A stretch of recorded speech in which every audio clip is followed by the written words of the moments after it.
Obrigada, Inês. Obrigada, Lívia. A gente vai agora para o terceiro grande bloco de questões. São muitas questões, gente, muitas questões. Sobre os instrumentos legais, né, de garantia de direitos da criança e do adolescente. A gente teve algumas provocações muito interessantes nos fóruns de debate, de discussão da plataforma, né? Jussiara de Souza Monteiro, que é bacharel em Direito e mediadora judicial, certificada pelo CNJ, assim como Márcia Silva, que é professora do curso de Educação Infantil da Universidade Federal de Viçosa, elas destacaram no fórum de debate o papel da publicidade frente, né, na formação de crianças e adolescentes, frente à fragilidade dos instrumentos legais, do pouco conhecimento acerca desses próprios instrumentos legais, né, e, portanto, da sua aplicação.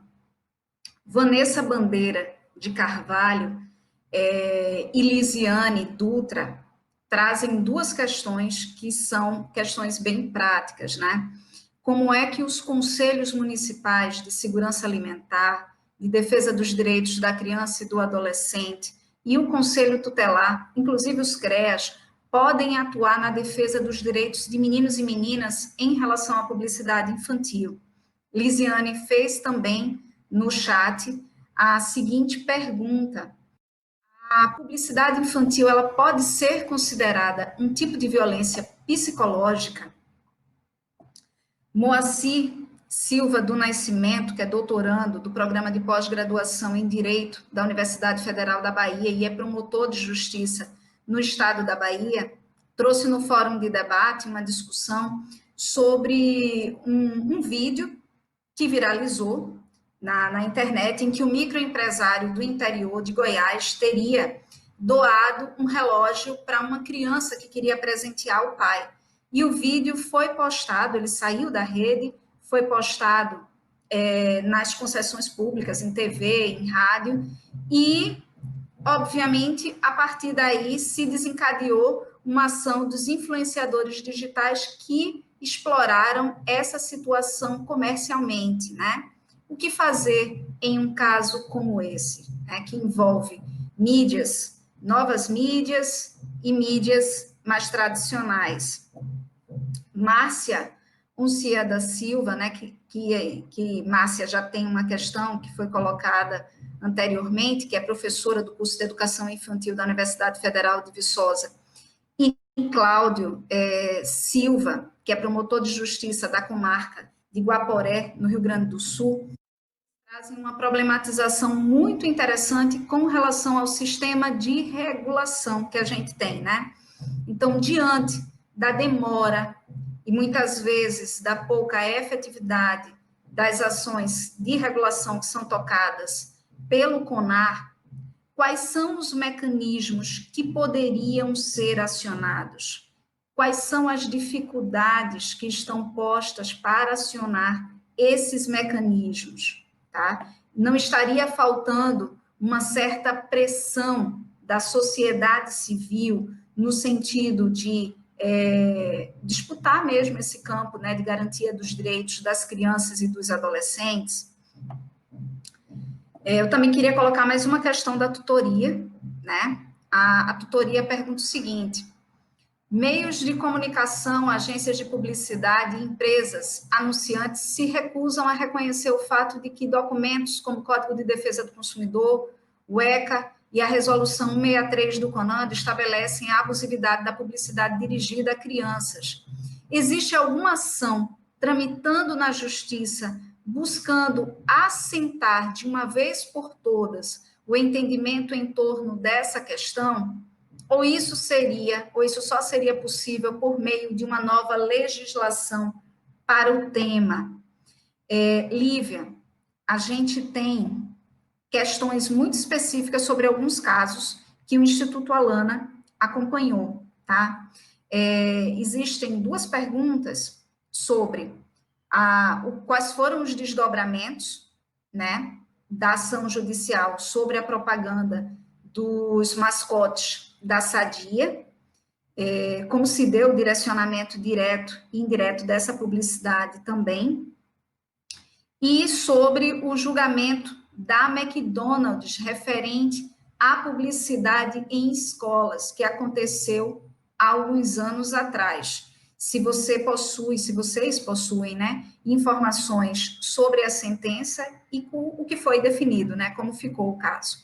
Enfim, é um conjunto de questões. Nós ainda temos mais duas, uma de Brenda, que eu já vou antecipar, Brenda Guedes, que é doutoranda e em comunicação, é pesquisadora, e que ela pergunta sobre o que fazer no caso dos pais, que são os responsáveis, pais ou responsáveis de crianças, e que exploram muitas vezes comercialmente a imagem dos seus filhos, ou utilizam no bojo da sociedade do espetáculo, né? Utilizam desses canais digitais como forma de mostrar o seu cotidiano e muitas vezes acabam, inclusive, expondo as crianças a situações vexatórias.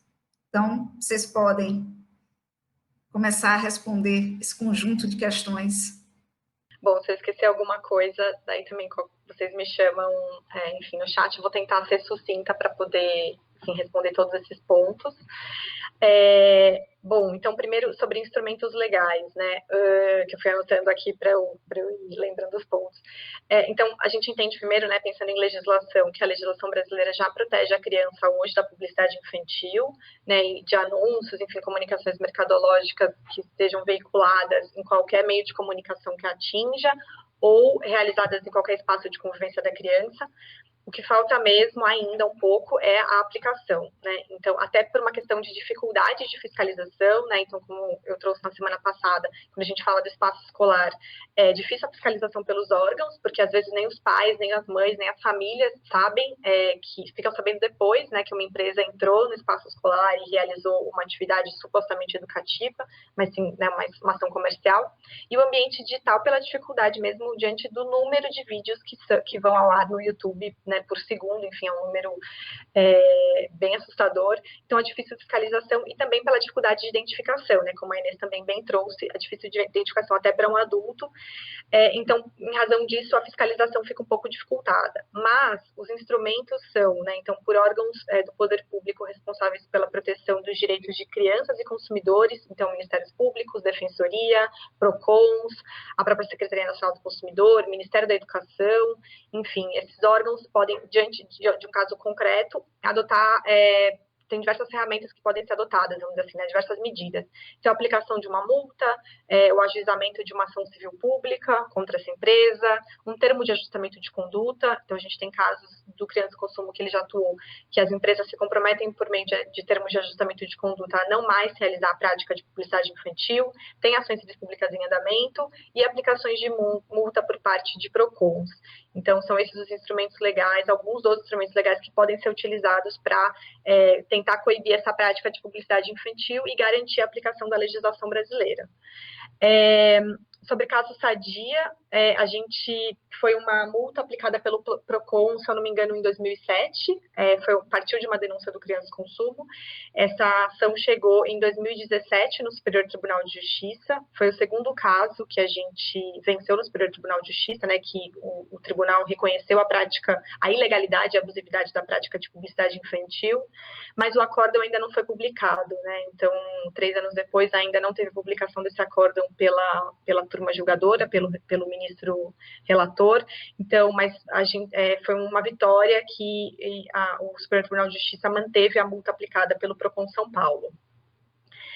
Sobre o CONAR, como a gente trouxe também, o CONAR, existe uma certa dificuldade de acesso às decisões do CONAR. O CONAR foca muito, querendo ou não, em questão concorrencial. Ele é ótimo, a gente não pode tirar o mérito do Conselho nesse sentido, mas muito focado em questões concorrenciais, né? Então, ou em casos que ele já atuou de publicidade infantil, inclusive no ambiente digital, quando tem uma violação à questão do princípio da identificação da mensagem publicitária, mas não para coibir a prática de publicidade infantil. O CONAR tem um posicionamento bem diferente do Instituto Salana e de vários órgãos de proteção dos direitos de crianças e consumidores, no entendimento de que configuraria censura a proibição da prática de publicidade infantil. E aí, além disso, também, ainda que a recomendação seja dada pelo CONAR, né, às vezes de alteração desse anúncio, a empresa pode ou não seguir essa recomendação, e vale apenas para as empresas que são associadas ao conselho, né, e não são todas. Tem muitas empresas ainda que não são associadas ao conselho. Sobre a pergunta, deixa eu voltar aqui que eu tinha anotado da tutoria, deixa eu encontrar. Sobre o que seria sobre uma nova regulamentação. Então, sim, tem várias ações tramitando na Justiça hoje que visam essa aplicação da lei pelo Poder Judiciário, né? Então, aí a importância, né, que a gente fala de vários atores na sociedade para garantir essa legislação, para a aplicação dessa lei. Então, a fiscalização pelos órgãos e aí a aplicação pelo Poder Judiciário. Então, tem muitas ações em andamento, tanto ações civis públicas que são propostas pelos órgãos, né? Então, tem ações da Defensoria Pública, tem ações de MPs, tem ações até de PROCONs, como também quando a gente tem ações das próprias empresas contra os órgãos públicos, no caso, normalmente PROCONs, para tentar anular, eventualmente, uma multa que tenha sido aplicada por esses órgãos. E a gente tem decisões muito favoráveis, mantendo essas condenações ou aplicando condenações às empresas que desrespeitam a legislação e realizam a prática de publicidade infantil. Além disso, a gente não ignora, né, a gente não descarta que normas específicas no tema de publicidade infantil seriam super relevantes, né, seriam fundamentais, assim. Então, a gente entende que a legislação é suficiente, falta um pouco de aplicação ainda, e até por uma questão de dificuldade de fiscalização, e até o andamento dessas ações, né, então, o primeiro caso, por exemplo, do Instituto Alana, que foi a denúncia de 2007, chegou em 2016 no Superior Tribunal de Justiça, mas também normas específicas, então, sobre publicidade infantil no espaço escolar, publicidade infantil no ambiente digital, então, normas, né, que sejam específicas para esses pontos, seriam muito bem-vindas para garantir ainda mais a proteção da criança frente à exploração comercial. Tentei dar uma resumida, falar rapidinho, não sei se faltou algo, algum ponto, qualquer coisa vocês me avisem, mas acho que é isso. Vou trazer também mais alguns elementos contribuindo nessa reflexão em relação aos mecanismos que a gente pensa. No modelo brasileiro, a gente tem a figura do CONAR, que trabalha no nível da autorregulamentação, né, na autorregulação. Agora, autorregulamentação, ele faz o acompanhamento daqueles que são os sócios do CONAR. Então, só para ter já uma ideia disso, ele não dá conta daqueles que não são sócios, ele não tem o mesmo nível de eficácia, né, em relação aos sócios e aos não sócios. Mas a pergunta ela foi mais dirigida à questão dos mecanismos que a gente poderia utilizar. E aí eu queria ampliar a questão dos mecanismos para que a gente pensasse em aspectos a serem discutidos para dar mais eficácia, né? Então, eu entendo que a gente tem uma tradição muito forte de entrar com ações de danos morais, por exemplo, de caráter... Aliás, a gente entra com ações que elas têm muito mais o caráter de ações coletivas. E para o mercado, se a gente muitas vezes tivesse a condição de entrar também com danos morais, como acontece em alguns casos, eu acho que a gente poderia ter uma eficácia maior. Então, acho que é importante pensar sobre isso. Na dimensão, por exemplo, das multas, né, que são colocadas, eu acho que as multas, elas sempre têm que ser correlatas ao faturamento que as pessoas têm. A gente tem as multas aqui muito genéricas desse ponto de vista no Brasil, né? São multas que muitas vezes não fazem essa correlação, né? Minha experiência, por exemplo, com multas na Alemanha, ela é sempre proporcional, no caso do cidadão, aos salários, no caso das empresas, aos faturamentos. Muitas, não todas, evidentemente, mas havia muito essa lógica permeando esse sistema de direito. Então, acho que são coisas para a gente refletir, né, como a gente pode avançar nessa direção, né? Também foi perguntada aqui pela Vanessa a questão dos conselhos municipais, né, como é que eles poderiam contribuir, o Conselho de Defesa dos Direitos da Criança e do Adolescente. Então, estou lembrando aqui da importância de fazer campanhas, né, além da defesa, fazer campanhas de promoção, de modo que as pessoas pudessem tomar conhecimento de forma mais ampla da sociedade desse direito. Estabelecer diretrizes para políticas de benefícios sociais para as empresas que atuassem nesse segmento de formação, nessa direção, né? Então, acho que são elementos que podem ser pensados em relação a essa questão. E também foi perguntada aqui pela Márcia, né, a Márcia Onça da Silva, a dimensão da agilidade, né? E aí tem dois elementos que eu queria chamar a atenção. A agilidade no sistema de direito não é uma questão pertinente apenas a essa área que a gente está discutindo. Quem está aqui da área do direito, né, sabe muito bem disso. É um problema geral da morosidade com que o sistema de direito ainda funciona no Brasil por uma série de razões, né? Então, acho importante a gente passar a refletir um pouco mais sobre a questão da fiscalização, né? A sociedade que melhor conhece o direito, ela fiscaliza melhor, ela contribui com o processo de fiscalização. Se eu não sei, eu fiscalizo pouco, né? Que instrumentos de fiscalização a gente poderia atuar? Como a gente, de novo aqui, pensar em multas que acontecem, que desrespeitem o direito da criança, em termos não de penas, o pessoal só fala em aguçar a severidade, as penas se tornem mais severas. Não se trata só disso. As penas podem ser mais inteligentes, com multas proporcionais, como eu disse aqui, ao faturamento das empresas. Com certeza teriam uma eficácia muito maior, com elementos importantes. A avaliação de política pública, né? A gente implementa, por exemplo, as políticas no Brasil, no campo da comunicação, né? Como é que são avaliadas? Como é que está sendo avaliado isso? Então, eu acho que, inclusive, os conselhos poderiam também contribuir com isso, né? Muitas vezes os dados não são repassados de uma gestão para outra gestão, o que dificulta uma análise histórica, né, desses processos, né?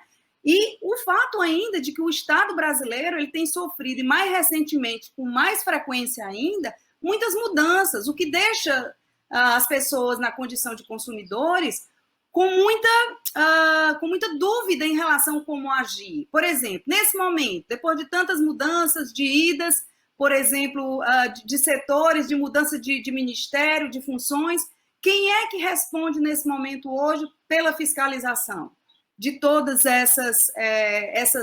esses abusos que são cometidos pela internet? O cidadão comum não vai saber disso. Se ele não sabe, ele não tem como enfrentar esse debate. Então, acho que é muito interessante que isso seja também discutido, né? E, para finalizar, eu vou pegar as questões da ordem mais, eu diria assim, simbólica desse processo, né? Quando foi perguntado aqui a questão da violência psicológica, se a publicidade pode ser entendida como, em alguns casos, cometendo violência psicológica, né? Eu diria o seguinte: há diversas formas de violência, a ONU classifica pelo menos umas 6 formas de violência diferentes, né? Tem a patrimonial, tem a psicológica, né? Tem a física, a sexual, tem várias, né? Então, entendendo a violência psicológica como algo que afeta o bem-estar da criança, então eu diria que eu tenho depoimentos nessa pesquisa, que está disponível, que está no material de vocês acessam isso facilmente, a pesquisa inteira. A gente traz muito depoimento de crianças que passaram a sofrer discriminação na escola por não ter um determinado produto, que era aquilo que a gente chama uma das modalidades do bullying, né? Então, eu não tenho aquele objeto, eu vou ser desqualificado porque eu não tenho aquele objeto, não tenho aquele iPhone, ou eu não tenho aquele jogo, eu não tenho aquele aplicativo, e por eu não ter, então, eu sou alijado dos processos do meu próprio grupo, daí a pressão das crianças pedindo para ter essas coisas, né? Então, é um claro evidente de violência psicológica. E no sentido mais amplo que a gente quisesse usar, a gente tem inúmeros casos do que a gente chama de violência simbólica, nos termos do que o sociólogo Pierre Bourdieu, chamava na análise dele das questões da comunicação, né? É uma violência que ela não é só física, mas ela é simbólica. Quando eu digo que o pobre, eu associo o pobre à sujeira, quando eu associo a menina a uma figura absolutamente frágil, despreparada, são violências simbólicas, né? No sentido, quando eu faço desqualificações de gênero, quando eu faço piadinhas homofóbicas na internet, isso tudo são violências simbólicas, né? E a gente não pode dizer que ela não está presente. Ela assim, especialmente nesses canais de youtubers, onde a gente tem esse tipo de movimentação comercial muito forte, né?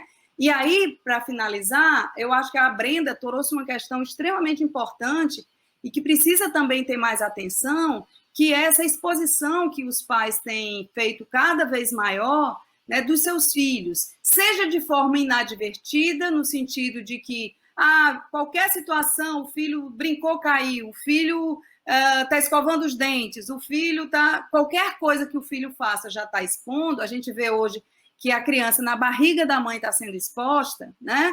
Ainda no ultrassom e tudo mais. Então, desde esse nível, que é um nível mais inadvertido, né, mas que expõe essa criança até situações mais dramáticas do pai ou da mãe que ganha financeiramente com essa relação de exposição pública do seu filho, né? E, mais recentemente, a gente já teve caso, inclusive na situação de um casal, que num processo em que o pai entrou, né, o pai entrou na justiça porque a mãe estava expondo o filho demais, houve o ganho para o pai, por essa exposição. E aí, conectando isso com a questão do direito, eu traria que hoje uma das questões importantes que se discute no campo da internet é o direito ao esquecimento, né? Que o direito da gente ter preservado, e em especial crianças e adolescentes, terem preservadas imagens que você não quer que fiquem circulando. Na internet, uma vez que é postado, a dificuldade de retirar é muito grande, porque alguém que printou, alguém que gravou, ela pode reproduzir, ela pode replicar de novo. Então, é uma questão difícil. E hoje nós temos cada vez mais o exercício de curadorias, inclusive por empresas, quando vão pensar empregos para as pessoas. Então, de repente, alguma coisa que foi muito forte na minha adolescência, quando eu era ainda criança, certas situações, elas são lidas dentro de um currículo, não é? As pessoas perguntam, um caso que eu vi mais recentemente, de uma empregada doméstica, que ela foi por uma entrevista de emprego e a pessoa perguntou, queria ter acesso ao Facebook dela. Né? Então, você tem ideia assim, do nível de controle também que as pessoas passam a ter por uma série de questões e a invasão da privacidade do outro também. Então, ela não mostrou e não ganhou o emprego, porque ela não mostrou, ela não tinha nenhum problema pessoal, de forma alguma, mas ela se achou invadida na privacidade dela. Né? Então, eu estou falando isso de um adulto. Isso é um movimento crescente. Então, aquilo que os pais mostram dos seus filhos nem sempre é o que seus filhos gostariam de que fosse mostrado. Então, a criança precisa ser escutada. A Constituição fala do direito da criança à participação, a Convenção dos Direitos fala. Enfim, a gente tem vários instrumentos que nos destacam e nos chamam a atenção para essa dimensão de que a criança ser ouvida. Essa foi uma das razões de eu ter começado a minha conversa hoje trazendo a fala delas, porque elas precisam ser ouvidas sobre essas questões.